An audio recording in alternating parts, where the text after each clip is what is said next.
So guys, जैसा कि last episode में हमने देखा कि हाओ शैंग और जिंगयू डेमन उल्फ से लड़ रहे थे और जिंगयू ने डेमन उल्फ के लीडर को हरा ही दिया था। लेकिन फिर वो अपने गॉड जिनका नाम एगैरिस है, जो कि मून के गॉड हैं, वो उनसे मदद को मांगता है और वो उसे पावर दे देते हैं। अब डेमन अपने ट्रू फॉर्म में आ जाता है। अब हमें डेमन उल्फ की बैक स्टोरी को बताया जाता है, जब वो एक उल्फ होकर भी एक शेर को मार दिया करता था।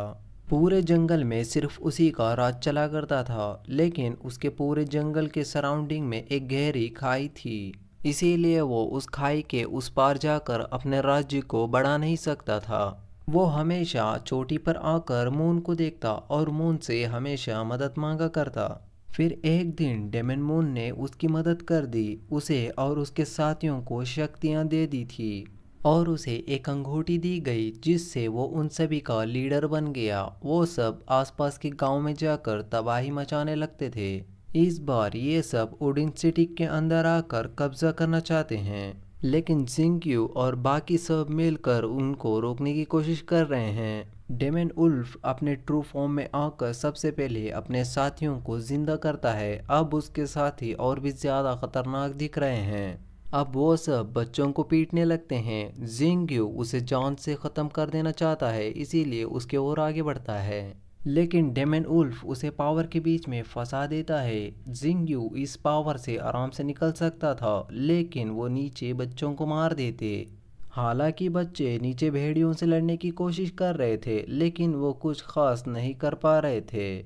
लेकिन भेड़िए उनको बेरहमी से मार रहे थे और उनमें से कुछ बच्चे तो जान से मारे जा रहे थे।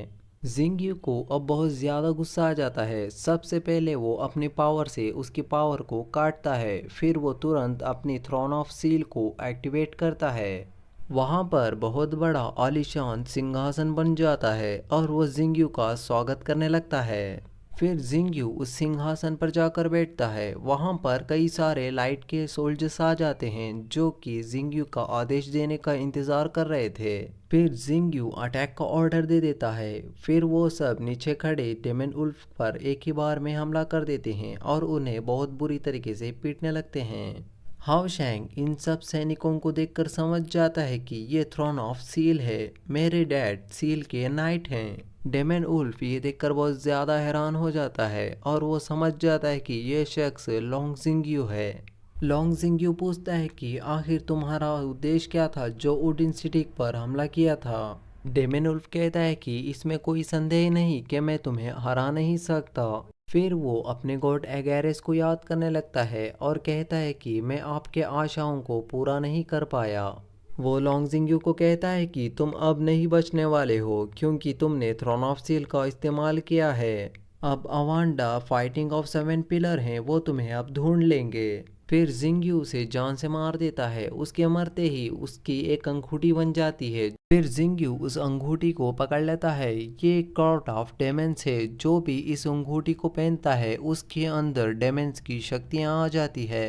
ये किसी गलत हाथों में ना चली जाए, इसीलिए जिंगयू उसे तोड़ देता है। लेकिन अवांडा, जो कि सेवन पिलर का फाइटिंग डेमन है, वो जिंगयू की लोकेशन को ट्रैक कर लेता है और उसके पास उसका एक प्रतिबिंब को भेज देता है और उसी प्रतिबिंब से उस पर अटैक कर देता है। लेकिन लोंग जिंगयू उस अटैक को बड़े ही आराम से रोक लेता है। लेकिन हम अवांडा की शक्तियों का अंदाज़ा लगा सकते हैं। अवांडा कहता है कि अब तुम्हारे पास छुपने की कोई भी जगह नहीं है, लेकिन लोंग जिंगयू उसकी पावर से सबसे पहले उसके प्रतिबिंब को दूर कर देता है।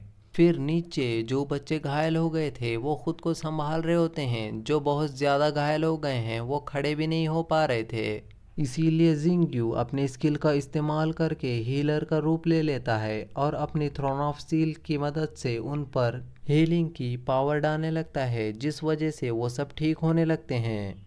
और यहीं ये एपिसोड ख़त्म होता है।